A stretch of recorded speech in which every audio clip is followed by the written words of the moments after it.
thank you for joining me on my channel today. In this video, I'm going to be going over some of my favorite tips and tricks for making hot cocoa bombs, including shopping for supplies and packaging.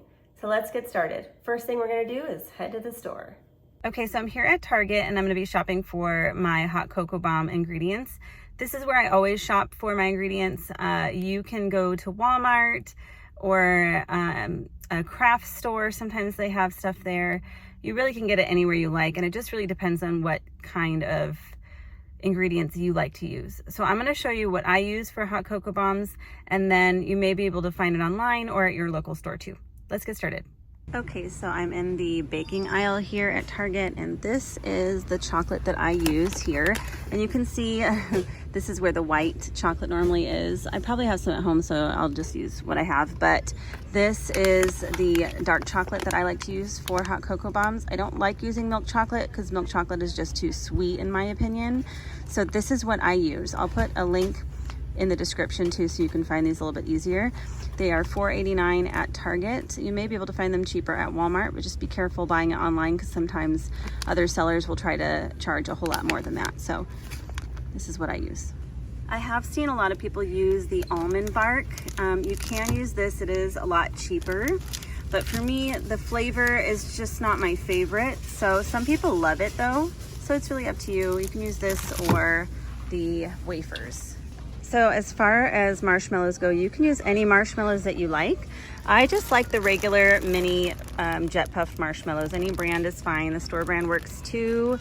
And you can also make it a little bit more fun by using something like this, like the Lucky Charms marshmallows. Just depends on how big the hot cocoa bombs are that you're making. So they do have lots of different options.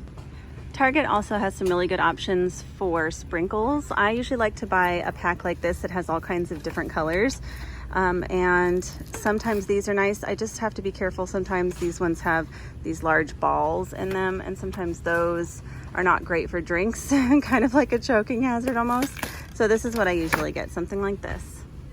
Another thing about marshmallows is that you can find vegan marshmallows at like a Whole Foods store or like Trader Joe's. They do have vegan options. So if you can't have regular marshmallows, that's something to think about. You could always do those instead.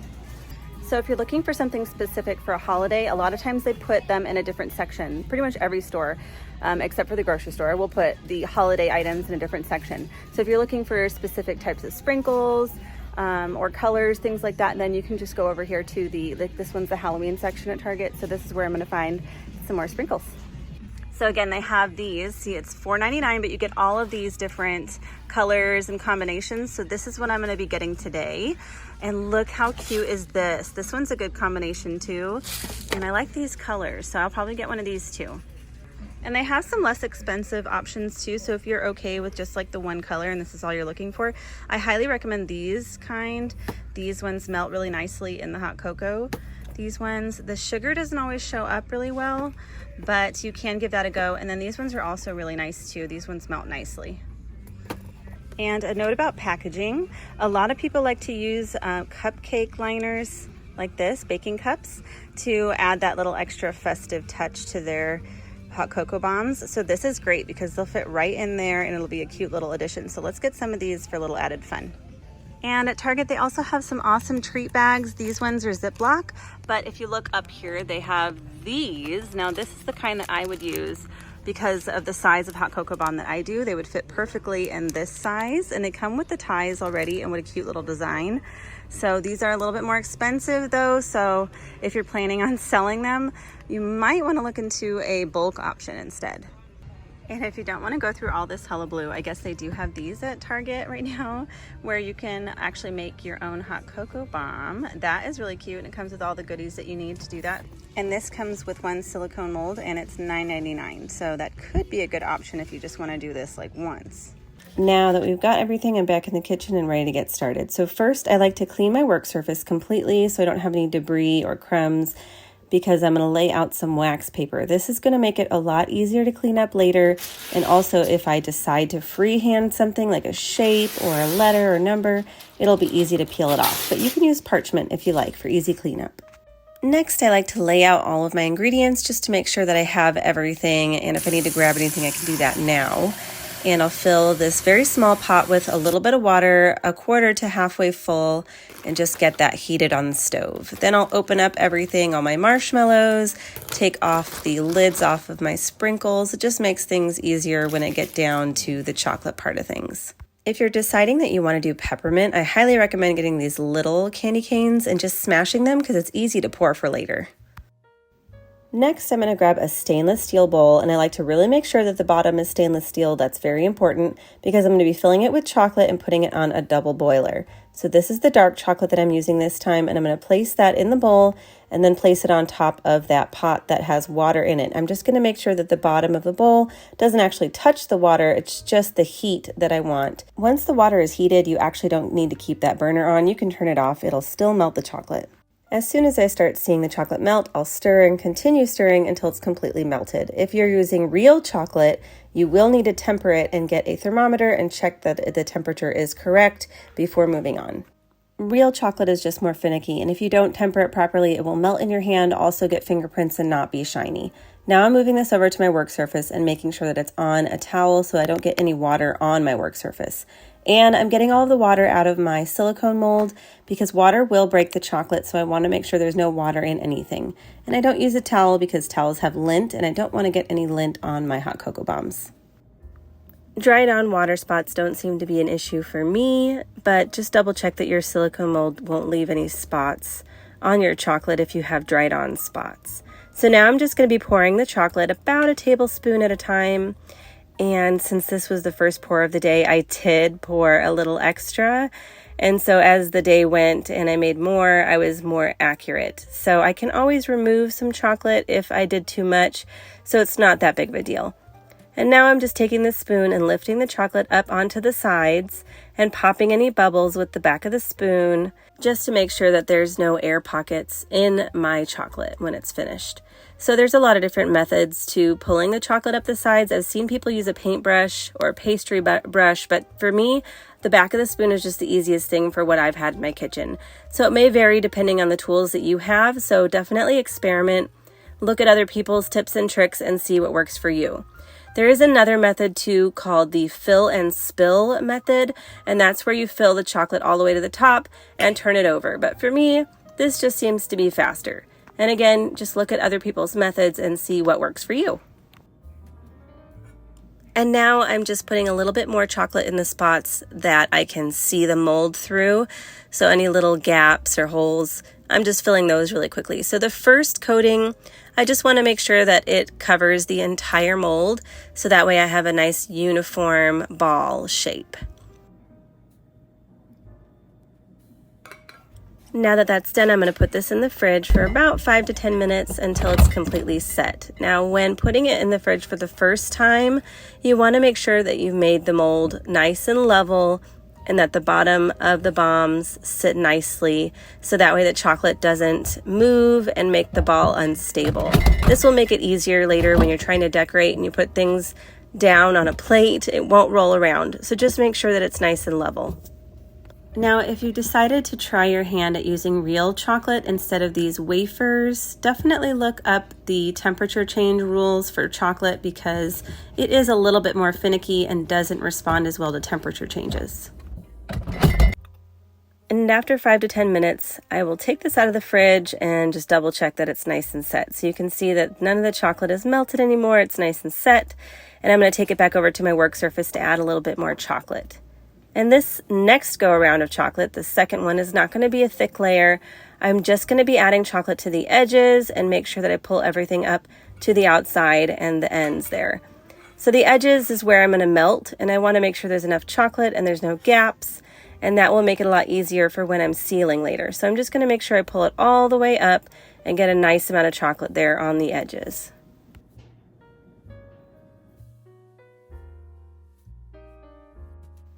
After everything is all coated nicely, I'm going to put that back in the refrigerator for about 5 to 10 minutes again until it's fully set.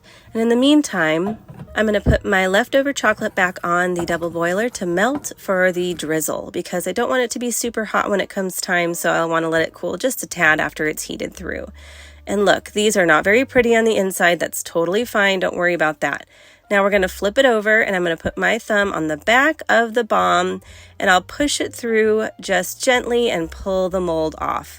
They come out really easily with these silicone molds, and that's why I decided to use these and not the harder versions. Some people don't like that they're flimsy, but I actually find that holding them and putting the chocolate in that way is super easy for me, so I don't mind. Now I'm taking an oven-safe plate, a large one, because it's nice and flat in the middle, and I'm going to warm it. I don't want to make it too hot, I just want it to be warm. And I just use that same double boiling situation there because it doesn't take much time at all. And I'll set that back down on my work surface here, making sure I don't get any water anywhere. And I'm going to pick which ones are the loveliest on the top and separate them, because I'm just going to use the bottom ones, like the uglier ones that maybe have an air bubble or something, or fingerprints or something like that. I'm just going to choose those ones to melt first. So I'm just going to lay it upside down here so the edges can melt, and as soon as I start seeing melting, I twist it to make sure it's uniform, and then I pull it off and set it aside. You can see that the edges are now flatter than they were before, and that's what we want to achieve.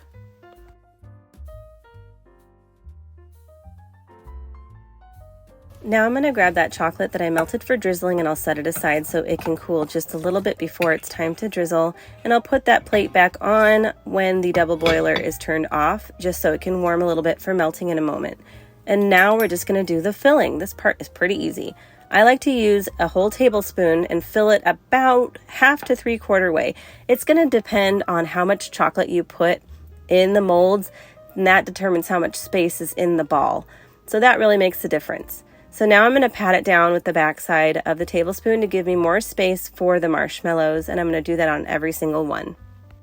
I like to use these regular mini marshmallows, not the dehydrated ones, but that's up to you. You just do whatever you decide. Some people like more marshmallows, some people like the quality of just a regular marshmallow, and I can usually fit somewhere between 7 or 8 marshmallows in this small bomb. If you have the bigger bombs, which I linked in the description, you can see both sizes. If you have the bigger ones, of course, you can fit a lot more, but those will take a lot more water and milk to make hot cocoa, so just keep that in mind. Now I'm just melting the tops, and this is how I seal them. Really important. So I melt the tops, and then I put them on top and kind of push them down a little bit, make sure everything is lined up, and that's it. One of the most important things that I've found with this process is to make sure you don't over melt the tops or the bottoms. You just want to melt them enough to where they're flat, so that way you're making sure that they're going to line up properly and you're not going to have any gaps. I don't run my finger around the edges unless I see a giant hole. Then I may dip my finger in the chocolate and plug up the hole, but for the most part, they seal pretty well just like that. And you're not throwing these bombs around. They're just going to be in a pretty little package and go directly into a cup, so it's really not that big of a deal if there's a teeny tiny pinhole in the side, in my opinion. Now I'm going to grab a cup. I use this cup to hold my bag so I can put my melted chocolate in it and get it ready for the drizzle. So I'm just going to take a little Ziploc bag here and put the very corner into the glass like so. And that way I have a nice little opening to pour my melted chocolate. Now this chocolate is not really hot. I've let it cool just a little bit so that way it's just warm to the touch and just barely warm enough to drizzle.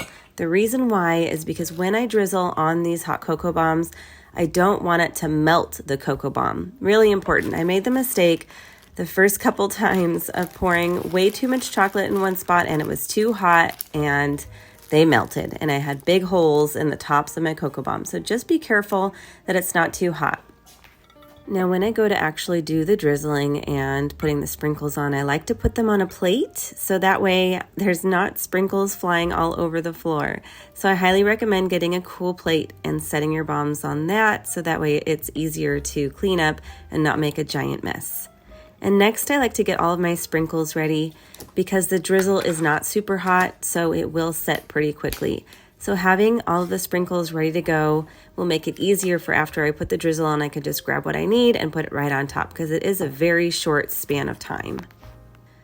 Now I'm going to grab that little bag and I'm going to make a teeny tiny little cut in the corner. You'll be surprised at how tiny the hole is, and you can see what the drizzle looks like with a teeny tiny hole. And I like to get the drizzle started off of the bombs and then work right onto them after that. So that way it's just a quick transition, and then I just go for it. Just going back and forth, making sure I go a little extra distance away from the bomb to make sure it's a nice little design. It's actually super simple once you get the hang of it. Then I'll put the sprinkles on, just kind of winging it on the design, or maybe I have a plan in place, but really just go with whatever your heart tells you. And again, I always recommend using sprinkles that melt really nicely in hot liquid and nothing that's going to be a choking hazard or that will break teeth. And sanding sugar sometimes doesn't show up, but if you are using white chocolate or lighter colors, then you could try the sanding sugar and see how that turns out. And this is usually what the finished product looks like, and I will either let this set in room temperature or in the fridge. Now I'm just going to be showing you step by step here in real time all of the steps, just melting the chocolate on each one, then filling it with the hot cocoa and the marshmallows, and then melting the other half and putting them together, just so you can see exactly what things look like step by step. If you already get the idea, go ahead and skip to the next section where I start talking about white chocolate and making hot cocoa bombs with colors. I also go over a few different design ideas and what you can fill the inside with. So you can go ahead and skip to that next section, and you can find chapters down below in the description to make your life a little bit easier. And if you're looking for any of these supplies, including any of the packaging or the chocolates, sprinkles, things like that, I do have links in the description so you can easily identify which ones I'm using. And again, there's lots of different ingredients out there, lots of different methods. So if you are looking to do this frequently, I would definitely look up all the different ways that people do this, because there are quite a few options for you. This is just what works in my kitchen with the plates that I have, utensils I have, and with the chocolate that I like to use. Things will definitely work a lot differently in your kitchen with the things that you have on hand. So experiment and have fun, and try not to stress too much if something doesn't work out the right way the first time. You will get the hang of it as soon as you learn what tools you need to use and how they can be used in your kitchen. And a note about selling hot cocoa bombs, make sure that you look up your local cottage food laws, because there may be a permit required to sell food out of your home.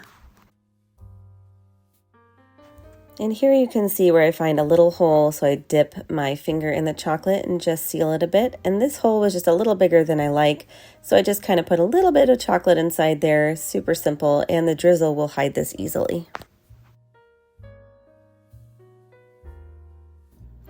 And for this particular bomb, I'm actually going to be making a peppermint hot chocolate. So instead of adding any flavoring to the chocolate itself, I'm just adding peppermint to the top of the hot cocoa bomb. I just want it to be a subtle flavor, and that's why I'm not adding it inside. And here you can see I'm using that crushed candy cane, so it's super easy to pour straight onto the bombs, and that's why I like to use those little mini candy canes.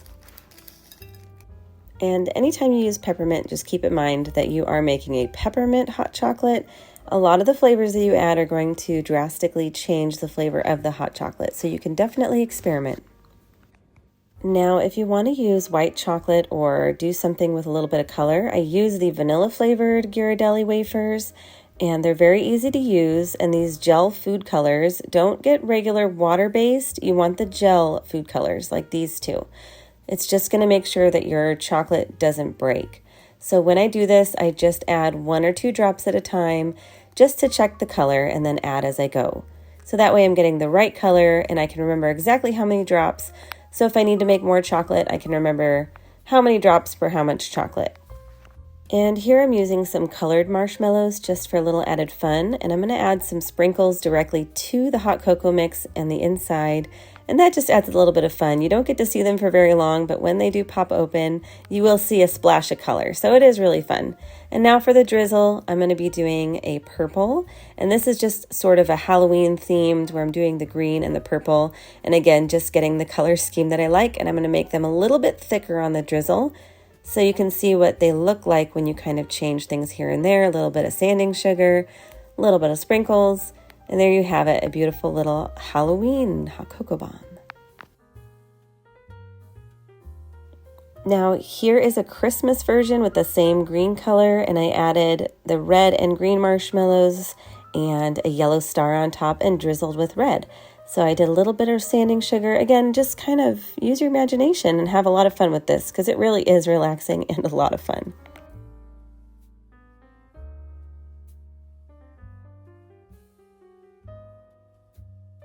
You can also top your hot cocoa bombs with different shapes, letters, and numbers. You can pretty much find anything you want on Amazon. I've got some links in the description for you.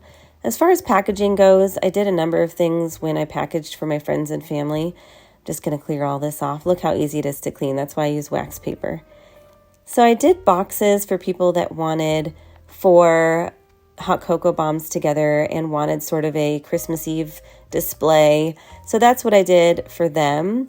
A lot of times I just package things separately since most people just wanted, a couple. And I use these liners sometimes to add a little bit of color, but you don't need them. A lot of people do use them though, and they do have mini cupcake liners for these smaller bombs, and these are regular cupcake liners, and these work really good for the larger bombs. So it just depends on what you want, and you can put them in the box like that if you're just hand delivering them for Christmas Eve and they're not going very far. But if you are worried about the hot cocoa bombs rolling around in the box, you can cushion them with some marshmallows all around. And that does add to some of the fun presentation too. So you can kind of just use a little bit of what you got to stabilize everything. But my personal favorite way to package these is to use these little clear bags because I think it adds a little bit of fun. You can just put them directly in the bag, or you can put a liner on the bottom, whatever your taste is, whatever you think looks the cutest. And of course, it depends on whatever bag you have too. So I just like to put them directly in like this, like a no fuss, no muss, low cost sort of way of doing this. And it worked perfectly. I also like to store these in the fridge until they're ready to go to where they're going. And I always recommend that the people I give them to store them in the fridge, because one year I left them right next to my Keurig and just the heat of near the Keurig melted the hot cocoa bombs. I live in Southern California, so any kind of heat is pretty much a daily thing. So I just recommend leaving them in the fridge if you're anywhere warm. And just a little note here, if you're using regular chocolate, like real chocolate that you tempered, you are probably going to have some different guidelines for you. So if you're using real chocolate, just look up whether or not you want to refrigerate it or leave it out at room temperature. Real chocolate is a little bit more finicky when it comes to temperature changes, so just look that up if that's something that you want to try. That's another reason why I like using these Ghirardelli wafers. They're just easier to use, easier to handle, and easier to store. So I highly recommend getting those, especially for beginners or people that just don't want to have to get a thermometer out and temper chocolate. Now, when giving these out, just make sure that you give instructions on how much milk or water to use. For this 2-inch bomb, I found that 8 to 10 ounces of hot water or hot milk is the perfect amount. If you're using the larger bombs, test it out at home just to kind of see how much milk or water works for you, and make sure you taste test to see if all the flavors work together. If you have any questions at all, please leave them in the comments so I can answer them for you. And if you like this video, give me a little thumbs up, subscribe to see more, and put that little bell on if you'd like notifications every time I post.